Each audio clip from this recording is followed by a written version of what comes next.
Praise the lord. ఈరోజు ఒక సామెత నేర్చుకుందామా? సామెతల గ్రంథం 12వ అధ్యాయం 6వ వచనం. భక్తిహీనుల మాటలు నరహత్య చేయ పొంచువారి వంటివి, యథార్థవంతుల నోరు వారిని విడిపించును. భక్తిహీనుల యొక్క క్రియలే కాదు, వారి మాటలు కూడా చాలా ప్రమాదకరమైనవి.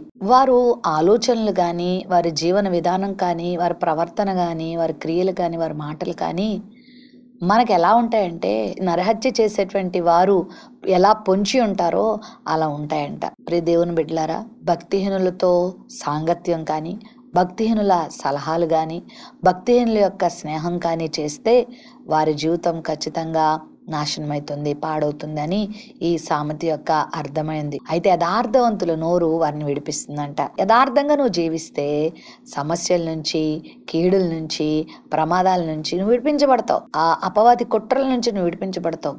నీ విరోధులు, నీ శత్రువులు, నీ కీడు చేయడానికి ప్రయత్నం చేసిన వారి నుండి నువ్వు విడిపించబడతావు. భక్తిహీనంగా జీవిస్తే ఇలాంటి పర్యవసానాలు ఉన్నాయి, యథార్థంగా జీవిస్తే ఇలాంటి ఆశీర్వాదం ఉంది.